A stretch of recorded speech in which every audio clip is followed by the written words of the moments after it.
we'll get started. We'll kind of see who else pops in. Um, a good amount of you were in on the class last week, so I've decided it would be helpful to do a series of kind of best practices, and I think there are a number of things that agents who've been in the business for a good amount of time consider to be common sense or standard practice. But there's a lot of new people. We've had COVID, things come up, things change, and maybe some of what was always standard isn't the best procedure. There's reasons for things to change. So I think it's really hard as a new agent to figure out what's the best way to proceed with some really basic stuff. So last week we talked about best practice when it comes to showings, inspections, and walkthroughs, as far as what you should be doing, how you should be preparing, how you should be following up. This week, I thought it would be good to talk about interacting with other agents. So this is, communication and throughout the process of asking questions. We talked a little bit about last week with scheduling showings and what you're doing on showings. When you're sending offers, once you have an accepted offer, once you're, scheduling inspection, appraisal, all those things all the way to closing, what's kind of the expectation of what makes for a great co-broke?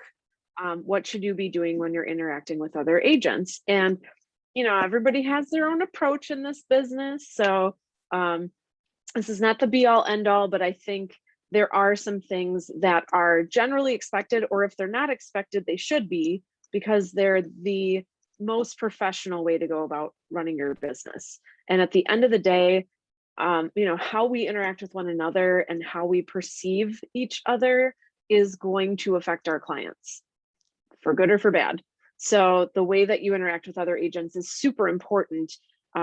Obviously the way you interact with your clients is very important too, but when it comes down to it, the people you're more likely to come across time and again are other agents. So even if you don't like somebody, or they don't communicate the same way you do, it's important that we figure out a way to work together, because ultimately it's not about us. It's about our clients. I'm gonna say that again. It's not about us. It's about our clients. So whatever your attitude is about this person, whatever you think, judgment about how they're doing things or something they said that hurt your feelings, it's not about us. So we have to figure out how to be professionals, and we have to figure out how to work together. And the more pleasant you are to work with, the better that is for your clients, especially if you are a buyer's agent in this market and you have worked with someone who has a property listed. If you come to them with an offer and they're like, we had the best time working together last time.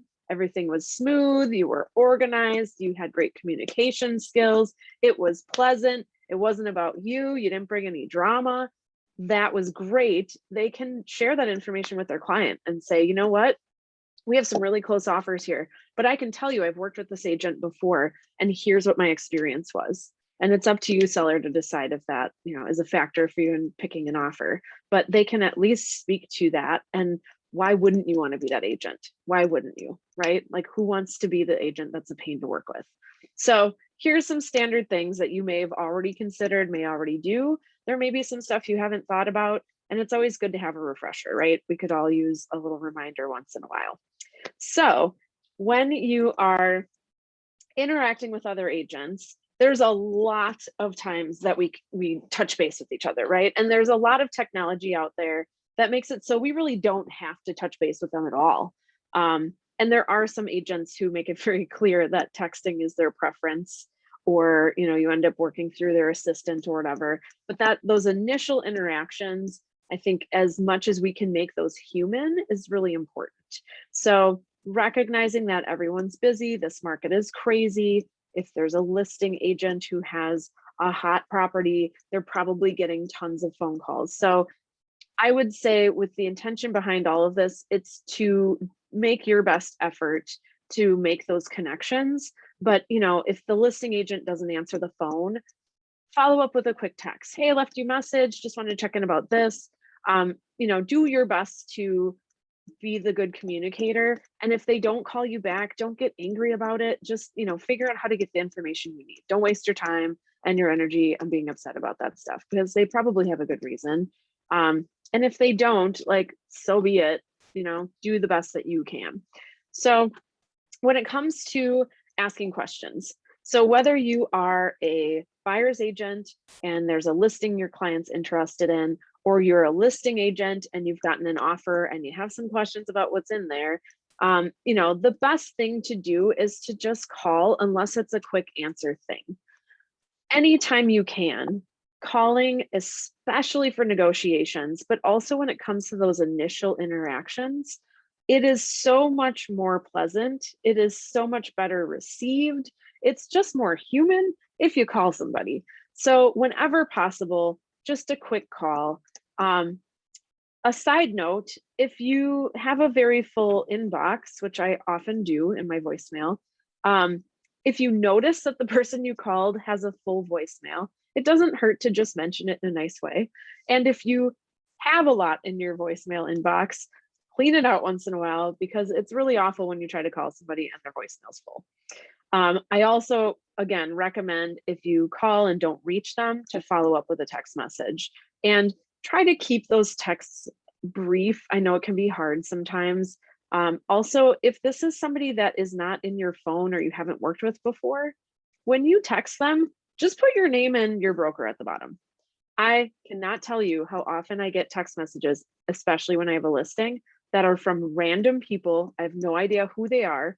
They're asking me like a random question. They don't mention the property address or at least the street. So I get these questions that are like, hey, how many offers do you have? On what? Which house? Who are you?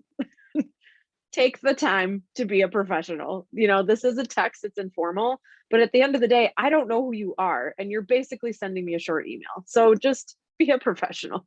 If you didn't call me already, or even if you did, just say, hey, this is so-and-so with Keller Williams, left you a message, just wanted to know if you have an offer review time in place, or something like that. Try to keep it brief, to the point, but not abrupt. and sort of build that rapport a little bit if you can. When it comes to the questions you're asking, I would be careful about what you're asking and how you're asking it. In competition, as a listing agent, if I have a buyer's agent who is asking me 100 questions about things that are either already in MLS, obviously in the condition report, something you can figure out by being in the house, then answering those questions feels annoying. I will do my best to answer them because I'm a professional and I'm representing my seller and it's not about me. But at the end of the day, do your homework. Don't ask questions about stuff that's already out there. That's annoying with any job, right? The other thing I would say with questions is being mindful of what you're asking about if the answer is necessary right now. If you have clients who are like, hey, do you know if they would include the piano, or they're including the piano and I don't want it, or do you know the age of the such and such? If that is a deal breaker and they need to know before you write an offer, then find out. If it's just a random question and it isn't required information before they write an offer, wait. This is just one more thing that you're poking the agent about. It could potentially be a red flag that your buyer is going to be a pain to work with because they're worried about lots of things. Make sure that you're having further discussion instead of just saying, oh, you have a question? Okay, I'll just ask it. Okay, here's my question. Instead of taking the time to find out why that question is important to them, find out if that's a deal breaker issue, talk more about where that comes in the process. I don't know. Do you know if they had a problem with whatever in the house? Well, there's nothing in the condition report, but we have a home inspection. So if there was a problem with that, let's talk about what that would mean. So it's a great open door for communication with your clients, and you are a filter, right? That's one of our jobs as agents. If buyers and sellers could deal with it themselves, they'd just talk to each other directly and we'd have no purpose. So our job is to be the person who can temper the situation, who can filter that information, who can ask thoughtful questions, and can help them see the perspective of the big picture of what happens in this process, right? Questions happen when you're uneasy, unsure, don't know what to expect. They just pop up like crazy, right? So it's about having those conversations with your clients and setting those expectations in advance. So we aren't just an order taker, right? When I used to work in restaurants, I would tell my service staff, you don't just go to the table, take an order on what people need, leave, and bring them their food. That's not an experience. That's not something they're going to come back for, right? You are there to find out what's important to them, what they want. How can you make that even better? What can you offer that they might not have thought of? Preparing the expectations for your clients is part of that. You're not just somebody who takes what they want to know and drops it in the lap of the listing agent. Take the time to process that and figure out what they're really trying to get at. That can make the communication process so much smoother, and it makes you a better representative of them. When you are scheduling showings with agents, we talked about this last week, be mindful of what's in the MLS. Again, read what's in the MLS, read what's in the MLS, read what's in the MLS. And if you haven't read it for a couple of days, go back and look at it again. It's possible it's been updated, but make sure you're looking at the instructions regarding showings before you go to schedule one. I would also say if you are trying to schedule a showing and like the entire day is full and it just went on the market and the day that's full is 2 days from now and it hasn't been in delayed status and you're like, how is this possible? It is possible that showing time's not set up correctly. So you can approach that in a gentle way with the listing agent to say, I know it's a crazy market, but is Saturday really totally full? Or any chance we could sneak in at and give them a time and day? It does pay to ask those questions, especially when it's something like a duplex or rental property where the tenants have to have 24-hour notice. According to the law, they only have to have 12-hour notice. That may be the preference is 24. It's also possible that there's going to be another showing around that same time, or the agent is planning to be there for a showing or something like that. So there may be ways to work that out for your client. Advocate for them. In this market, getting in the door is half the battle, right? So asking those questions in a thoughtful way instead of being like a pest about it. You've tried everything, it doesn't seem to work, you can't get in.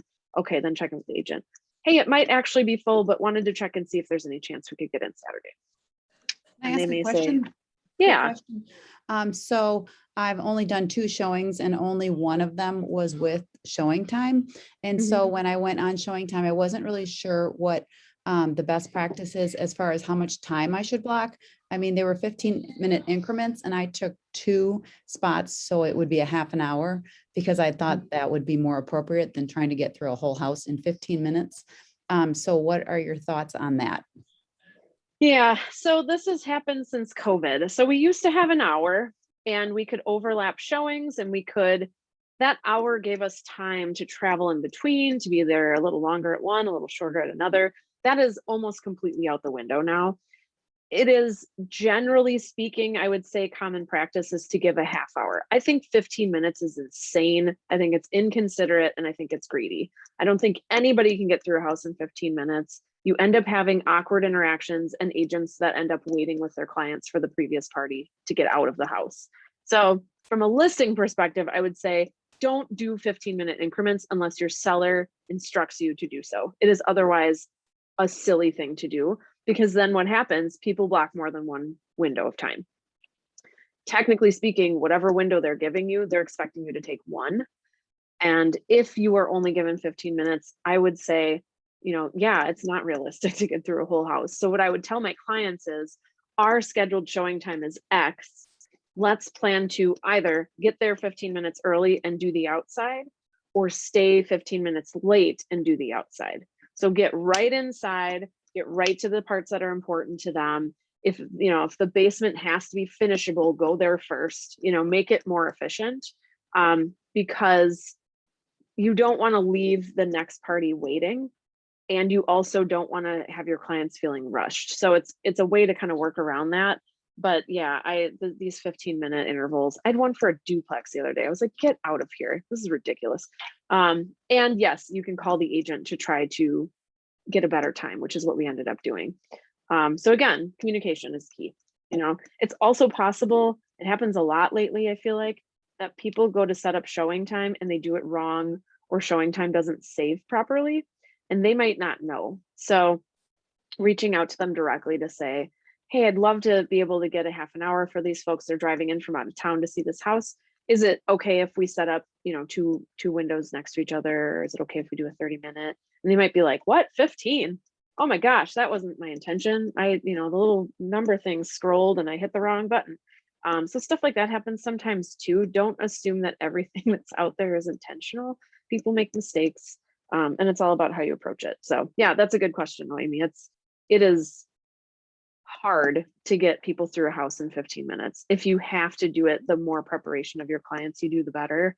And the more you're, a little early and plan that outside time after, before, I think that's a better scenario for them. And then, the next agent isn't mad at you for holding up the show. Good question. So when you're doing those showings, of course, you get feedback forms. It is very hard, I will admit, and I'm not the best at this. When you have a Saturday of like 15 showings, going back and filling out all the feedback forms when they're all going to get accepted offers is frustrating and hard. I really recommend, as a best practice, that at the end of your showing, or at the end of your window of showings with that particular client, just take a moment to fill those out. Even if it's to say, here's what they liked, here's what they didn't like, they're still deciding what to do. At least then you've filled it out and it's done and they have it. That information is so helpful when you have sellers, even if you are trusting that you're going to end up with great offers and all that's going to happen. They are anxiously awaiting feedback from those showings. And so that's just a considerate thing to do for your fellow agents. If you notice anything weird going on with the house, a message to the listing agent is very appreciated. So if you notice that there's a package outside with the seller's name on it and someone put it inside, just shoot them a note. Hey, just so you know, there's an Amazon package. We put it inside for the seller. If the shoe covers are all gone, hey, just want to let you know the shoe covers are all gone. If something weird's going on with, the faucet is dripping in the basement and it's running water all over the floor, giving them a heads up about those things is considerate. We can't be in these properties at all times. And sometimes the sellers are gone for the whole weekend for showings. And if I found out that there was a leaking sink leaking all over the basement floor and 15 agents went through the house on Saturday and nobody told me that, I would be furious. Like, we're all in this together. So if you notice things like that, just a quick message in a non-judgmental way, just to say, hey, I noticed this, is considerate. And I highly recommend you remembering that we're all part of a community of professionals, even if some people don't act that way. Let's be the ones that do. The other thing with showings that I didn't mention last week is there is a practice out there that I'm very against. And if you were a seller, you'd feel the same way, is where agents who go into homes just leave the key in the lock and the door hanging open and just go wander about the house with their clients. That means any random person can wander in. That means if the seller has cameras anywhere, they see you doing this. That also means the next agent can just walk in without having to go through the security measures in place, like getting the key from a lockbox. So keep that in mind. Some agents may give you attitude if you walk out of a house and they're like, well, just give me the key. And it's like, no, I'm going to put it in the lockbox. What I've been doing lately as a practice is I get into the house, I put the key back in the lockbox, and I lock the door from the inside. Somebody needs to get in after me, they can get it from the lockbox. But there's that awkward moment when you walk out of the house with the key in your hand and you don't know the next agent or even who in that group of three is the agent. It's awkward, but I have said, I'm sorry, I don't know you. So I'm going to put this back in here so you can get it out. And that way I've, done my due diligence. It's always an awkward conversation. So that's why I've just been putting the key in once I get in the house. That can be annoying if the garage door key's on there, just to warn you. But, those things are not necessarily communication with other agents, but it's being considerate of their client. It's also being considerate of your client in case this is caught on camera, right? Anything else that they're asking you to follow with showings as well, that's important. You do not want furious sellers because somebody wasn't being a professional. Amanda, I have a question about that. So Yeah. over the weekend, I had a couple showings and it was actually the same agent. I saw him at a couple different houses, but he was not finished at the house that we were going into at our scheduled time. And he came outside and said, we just need a couple more minutes. We're going to be in the back of the house, but if you guys want to come on in, not a problem for us. It's up to you. And my buyers were like, yeah, let's just go in. It's fine.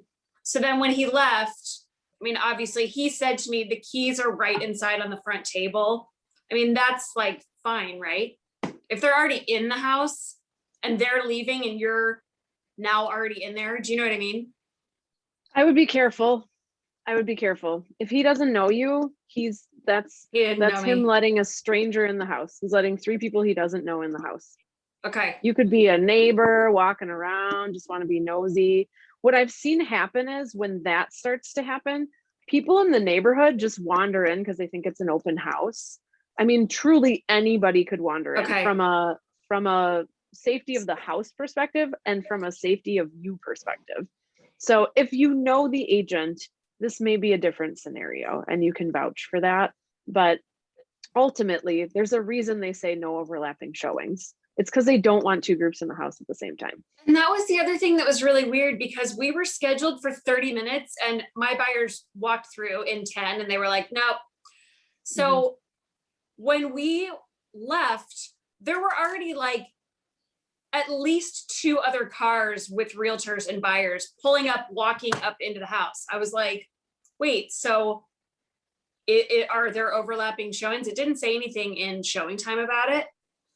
But Okay, I mean, so I was just like, what is happening? Like what, there's like 3 sets of people already here during my 30-minute time block.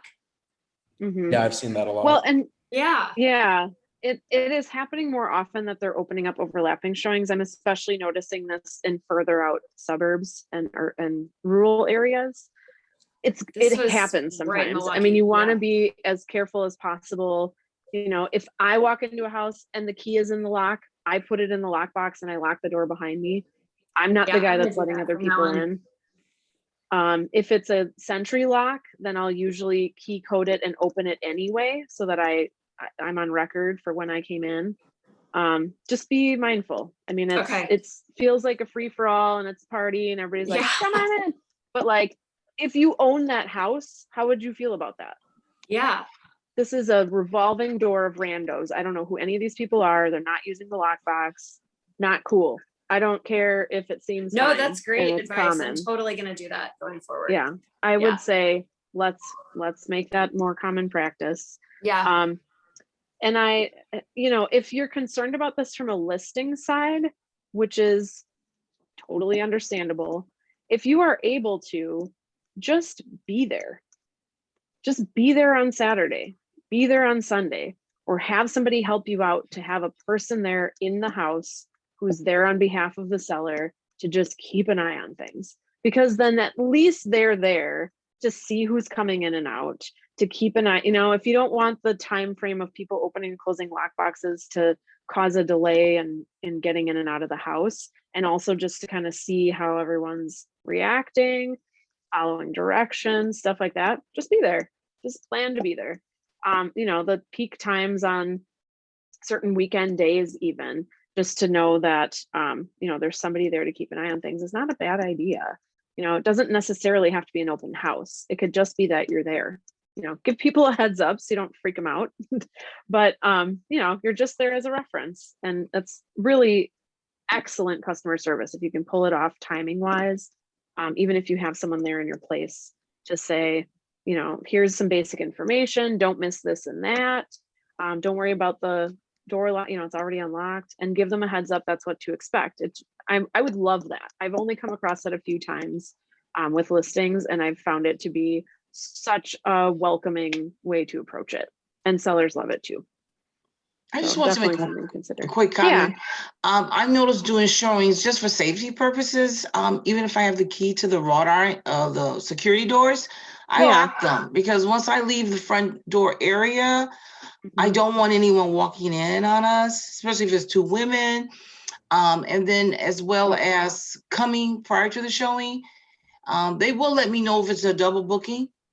And I appreciate that. So if it's not a double booking, I don't let anyone in. I lock every area as I go through the home. Yep, I think that's makes me feel safer. Yeah. And that's not a bad thing to reach out to the agent for ahead of time. If it doesn't say that there are no overlapping showings, you could check in, especially if you have clients who are very sensitive to that.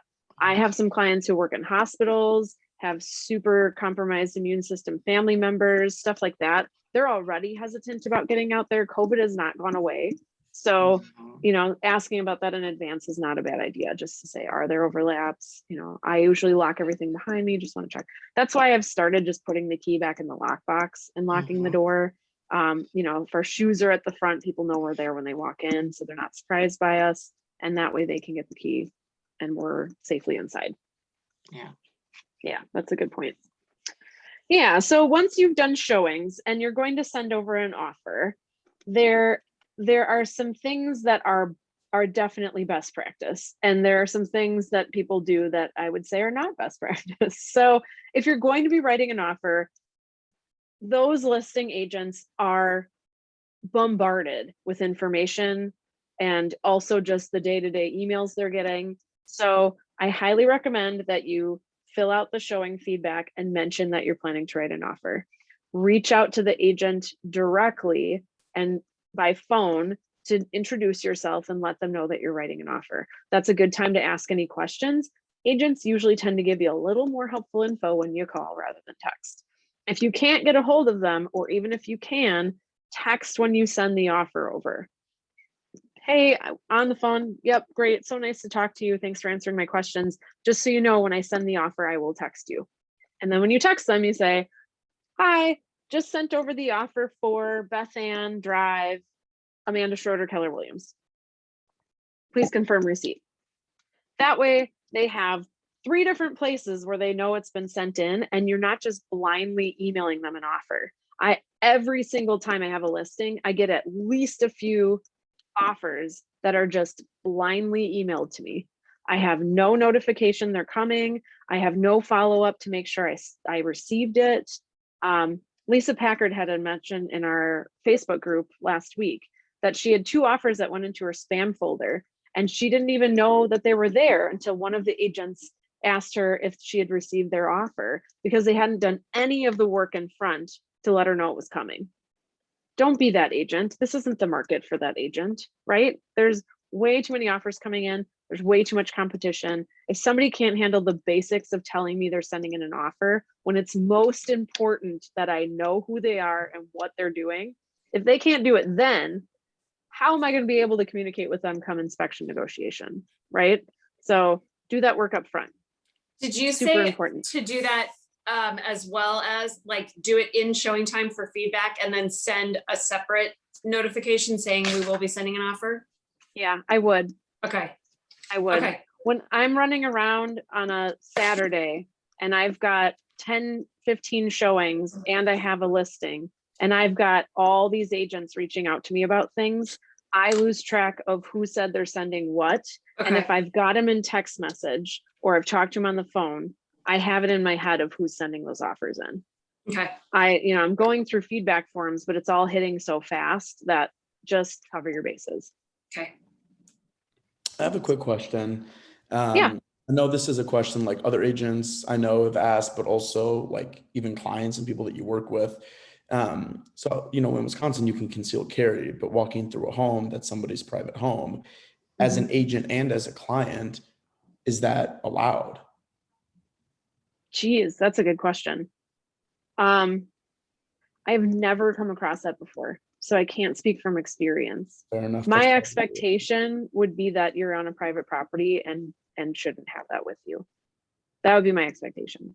But yeah, just an interesting. That's a good, yeah, that's a good, I'm sure that's on the legal hotline with WRA. That would be a good thing for us to get more information about. For sure. Thanks. Yeah, sure.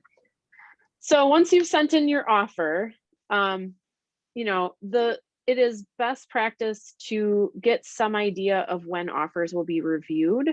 Now, in some cases, that's mentioned up front in MLS. I know that that's a little risky, as Joan mentioned this morning. But, you know, finding out from the agent when you're sending it in, it's also good to know that before you write the offer, because you're putting in a deadline on the offer of when they have to reply. So if your buyers don't care and you're like, I don't know, maybe end it today, that sounds good. And then you send in the offer and then you find out they're not reviewing them until tomorrow.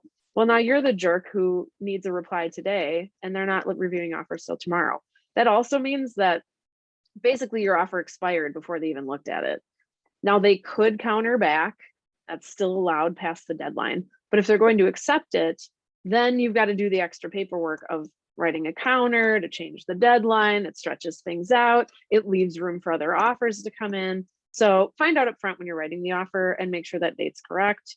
And then when you send, or before you send it in, just kind of getting that information for your clients. So you can tell them, hey, we're not going to hear back until, late Monday night. They're reviewing offers at 7:30. We know it's probably going to take them until 9 or so. So let's just know that we're not going to hear anything until then. That way also, you don't have to be bugging the agent every time your client's like, well, did you hear yet? And you're like, I don't know, I'll ask. And then you ask, so have you done anything? Just be proactive. It saves, again, be the filter. Don't just be an order taker. So finding that out in advance is great. Now, if it's 10 and you haven't heard anything, a polite little text of, hey, just wanted to check in about that offer for blah, blah, blah. That's, I think, reasonable. You don't want to be waiting around till midnight to know what the heck's going on. So, and they may be overwhelmed and they may say they're still deciding, or they may have forgotten to get back to you, or they may be avoiding contacting everyone, or they might be replying to 25 offers to tell them they weren't accepted. So you might be number 24 on the list. So, reaching out within reason, I think, is okay. When you have a listing and you have gone through those offers and you have to get back to the agents about either questions regarding those offers first, I would say take the time to review the offers as soon as you can so that there's time for you to get as much detail as possible, because reading that offer, you can figure out what are the items of concern, what are the things that are unclear, what are the questions that my clients are likely to have. Looking at the offer in advance, you can get those details together and then go back to the buyer's agent to get clarification. Now, being in those shoes is going to help you get more perspective on what you should present with your offer as a buyer's agent. I put a cover page on my offers. Nobody freaking does that. So putting a cover page together, or at least putting it in the body of your email, the basic points of the offer, and a note about anything that's unusual, creative, confusing, is very helpful. Also, if this is a lender and they've been great to work with, and they've been very responsive, and they are excellent at their job, make a note about that. If I get an offer with a pre-approval from a lender I've never heard of and I'm representing my sellers, all I can say is, I can't say anything about experience with this lender. That's it. Now, if you have a stellar lender, they will call the listing agent and vouch for the buyer and vouch for themselves. And you can ask your lenders to do that too. That's above and beyond, and it stands out in a good way. So just thinking about it through the listing agent and seller's perspective, making sure everything about your offer is clear, not just filling it out, but having some explanation, making a call to give a little bit of info, but putting it in the email is really helpful so that as I'm going through things as the listing agent, I've got more detail. And then if I do have questions, I can follow up with that buyer's agent to get clarification. And you may want to shoot a text and say, hey, I sent over a few questions about the offer. And that way, if you get a response in writing, you've got something to work off of and you don't have to go off of memory of what they said. So that can be a benefit to your sellers. That is a courtesy and a service that you're offering and going above and beyond. And also you're not guessing, which in this market, those offers are so close. You really want to be very clear on what's going on with these offers. Now, if the offers are rejected, you get to that point or you're going to be countering, the best practice is to call. The best practice is to call. Now, I believe, and I noted this in the meeting this morning after Ross mentioned, that calling is absolutely necessary. There are times when calling doesn't make sense. Now, I was going over offers last night with my sellers, and by 9:30, between 9:30 and 10 was when I needed to reach out to our rejected offer agents. I don't feel comfortable calling people after 9:30. I don't think that's appropriate. So I text messaged the ones who had sent me offers. Anybody who had been in communication with me close to that time frame on other days this week, which there were a couple who called me later, I called them because I knew they'd answer. Anybody who had never bothered to call me, I didn't feel appropriate calling them. So I texted and I said, I'm happy to further discuss by phone. Now, if you end up with tons and tons of offers, which we didn't, we had 7, which I find is reasonable. But if you do, you've got to find a professional way to reach out to everybody and make sure they understand that you're happy to further discuss. If you can call, that is the best thing to do. If you can't, a text message or something direct and personal is very much appreciated. A group email with a bunch of blind copied email addresses on it with a very vague statement that gives no feedback to your offer is not great. It's not ideal. I get why people do it. They try to get the information out as fast as possible. You don't want people waiting forever. If your clients decide to accept an offer at 8 p.m., don't wait until 10 to tell the ones that got rejected they're rejected. If you have 7 offers and you know you're looking at 2, well, get back to the other 5. At least send them a text directly, right? Don't make them wait. That's terrible. Nobody wants to do that. So just be considerate of what the other person is receiving and their client, and do your best to be as personal and direct as you can, or at least be available. And everyone's looking for feedback these days. So as your buyer's agent, asking what would have made the difference, or was there anything specific about this offer that was unappealing to the seller? Those sorts of questions where you're not asking about the other offers, they should be able to answer and be without violating the confidentiality agreement. So you can't really say like, well, what was the winning offer? Or like, what was it about the other offer? But you can say, was there anything about our offer that we could have improved upon? Or, was the difference a matter of price? Was it terms? Was it a combination of the two? Those sorts of things can be helpful. And also as the listing agent, to say something along those lines can be helpful. Just be careful. You cannot disclose any details about any offer. So is it cash? You can't really say that. Is it a different kind of financing? You can't really say that. What was the price? Did it have an inspection? This is stuff you're not supposed to be saying. Some agents are extremely diligent about that. Others are a little bit loosey-goosey. So, asking more vague questions, or do we fall in the middle? Were we in the top? Were we even close? Were we at the bottom? At least you're getting feedback for your client buyers, which is going to help them understand what they need to do in this market. And as the listing agent, giving what information you can specific to their offer is very much appreciated. So keep that in mind and just be careful about not violating confidentiality. Now, once you have, I'm sorry. Go Can ahead. I just say this? This past Sunday, I wrote an offer, my very first ever. And I was scared to death, but Joan did walk me through a mock process. Awesome. Prior to writing the offer, though, I contacted the agent, let him know it was coming over, and I asked, is there anything particular the seller is looking for? Mm-hmm. He goes, not really. I can only say they may need more time in the home after closing. Okay. As being a first-time homeowner buyer, I wasn't sure if I should put that in the offer, and if I did, saying because she agreed to 10 additional days if needed.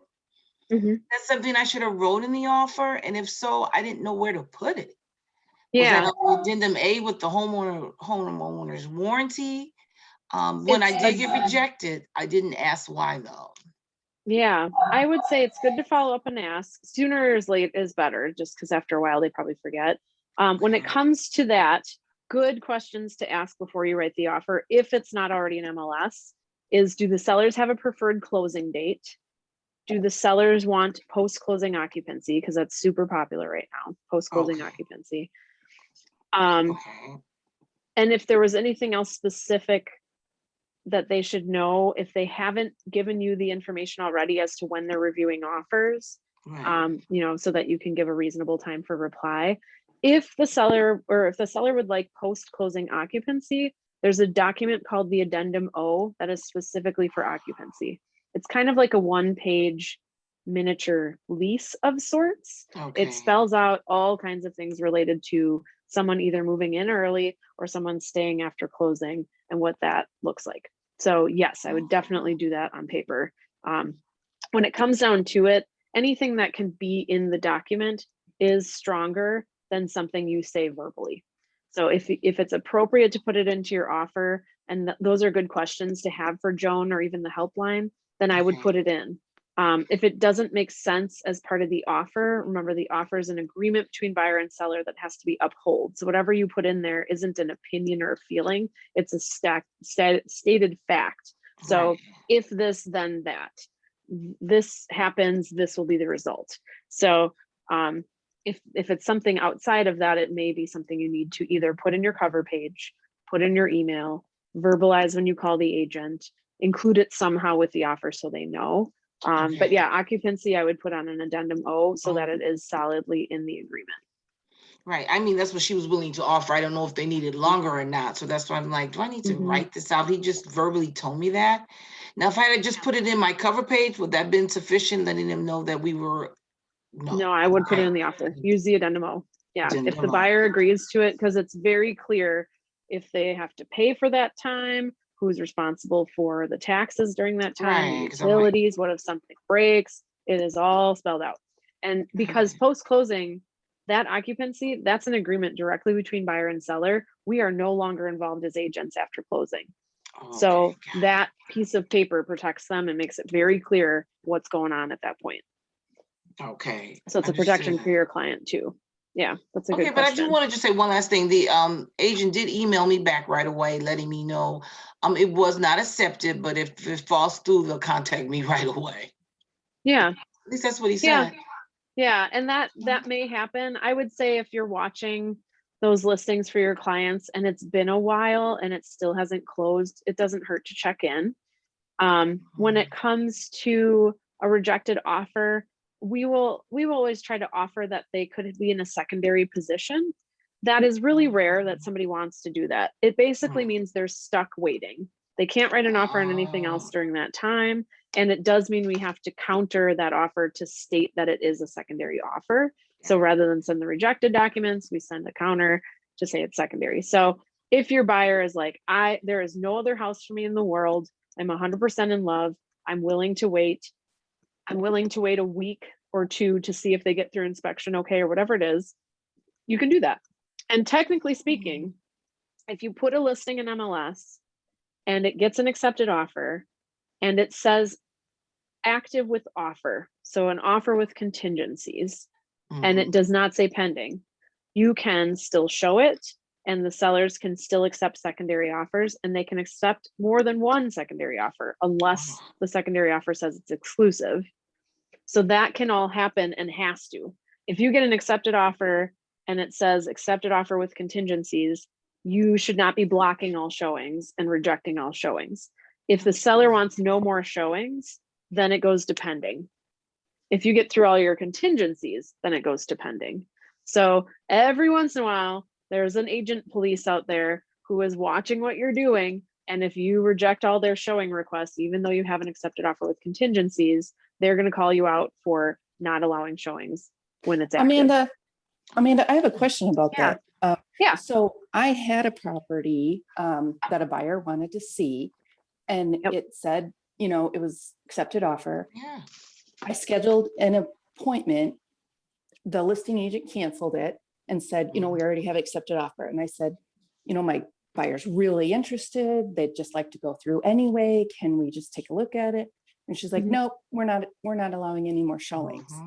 And I'm like, really? They really will go above and beyond to get this property? And she's like, nope. And so it's good to know that's not allowed. What should I have done in that situation? Well, it should be listed as pending if they're not allowing showings. Oh, Yeah. And it wasn't. It was just. Yeah. Technically speaking, they should still be allowing showings. If the seller doesn't want to allow showings, it should be in pending status. This is not a common practice. You're going to come across this a lot. Yeah. And just know, if they have a super solid primary offer, no secondary can bump a primary unless the primary has a bump clause, which is typically associated with a home sale contingency, which these days is not usually getting accepted anyway. So if it has a home sale contingency and a bump clause on it, basically if there's a bump clause for anything, you can have it active in MLS without accepted offer noted. It's generally good practice to make a note in the private remarks that says offer accepted with bump. And that way, you know, if you're going to show it, that they have an offer that could be bumped, but it's not a guarantee. But if they have an accepted offer, writing a secondary, no matter how amazing that secondary offer is, cannot push out that primary offer unless there's a bump. If you write a stellar secondary, if you have a stellar secondary as a listing agent, it can be great because when it comes to negotiating through those contingencies, that primary buyer is in a corner because they know the seller's got a stellar backup. So if you get to inspection and the buyer's asking for things, the seller can say no. They can't walk away without breaching contract, but they can say, no, I won't fix that stuff. I got this other killer offer in the wings. So if you want this place, you're going to have to just deal. So it is best practice to let that primary agent know you have a secondary offer in hand that's accepted. But that offer, that secondary gets negotiated like a primary, but it just sits in a secondary position. There's usually a timeline associated with how long that secondary is willing to wait. Now, if the time expires, that buyer goes off to find other properties, your primary falls apart, you can still reach back out to that agent and say, hey, are you still looking? I mean, you got to pop it back on MLS as active once it falls apart and you have a camera and all that's complete. But yeah, they can get back in and write an offer. So that doesn't come up real often. Most buyers don't want to wait in a secondary position and not be able to write an offer on anything else. Right. Most offers that are accepted are quite strong. If they're going to fall apart, it's going to be during the first, week to 2 weeks, most likely. It's usually during inspection that falls apart.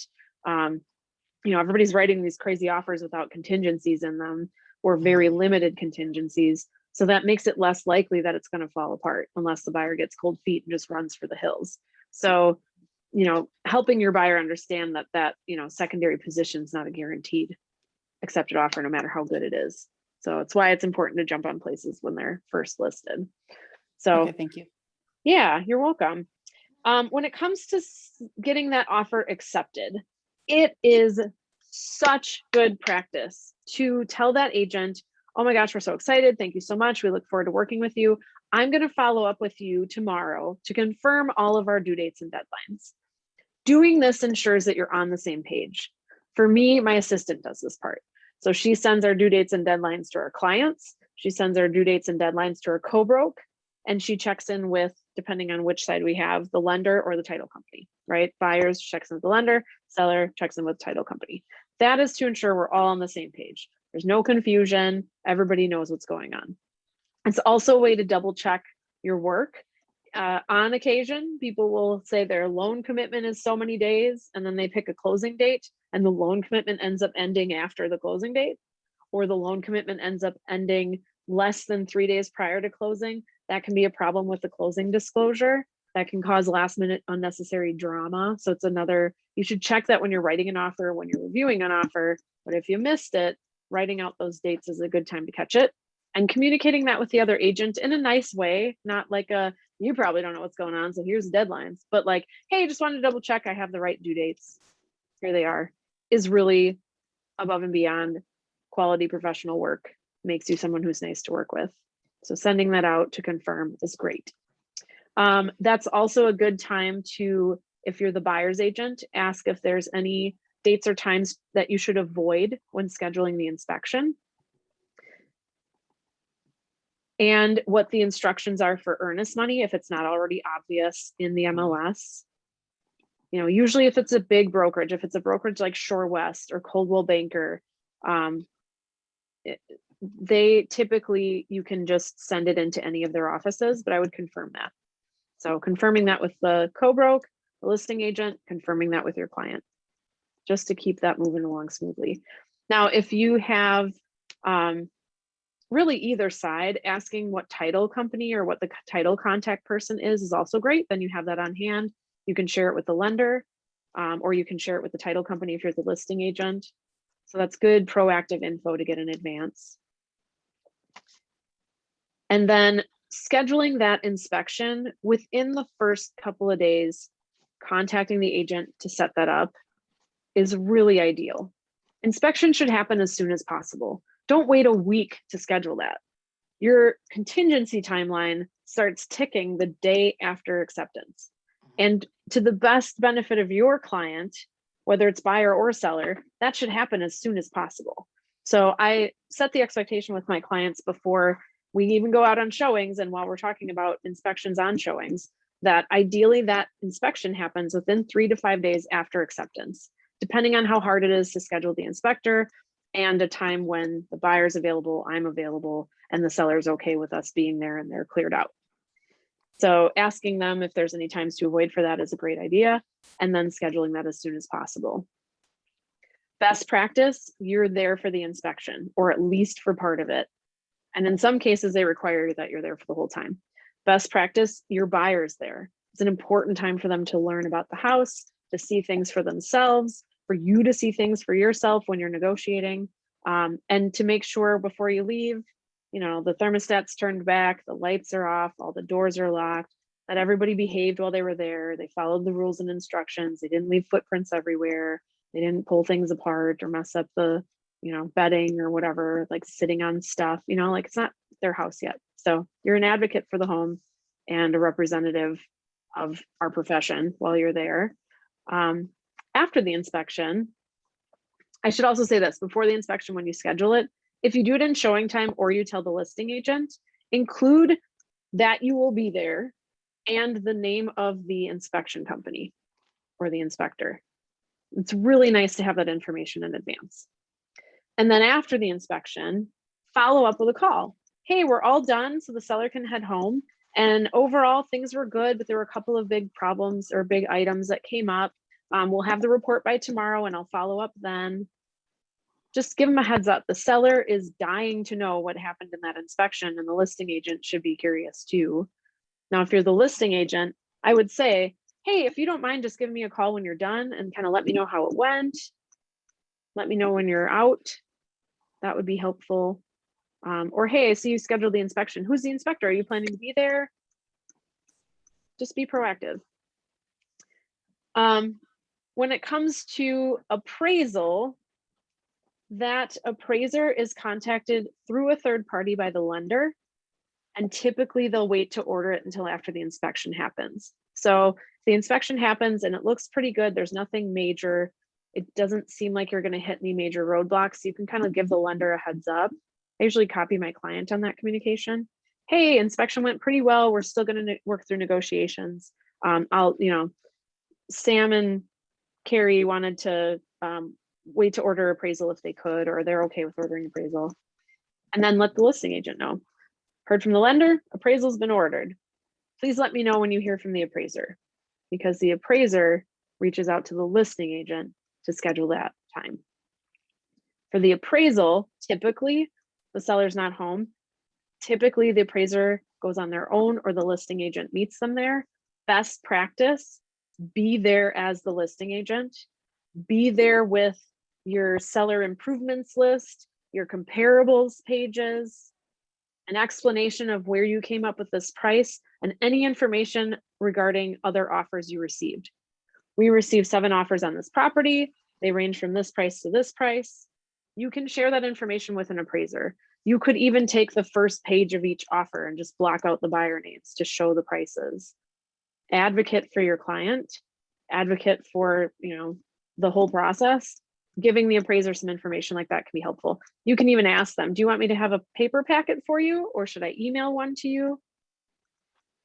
Going above and beyond, taking those extra steps. And then letting the listing agent know. I'll be there to let them in. I'll let you know when we're done. While you're there, in a nice way, see if you can find out when the appraiser plans to turn in the report.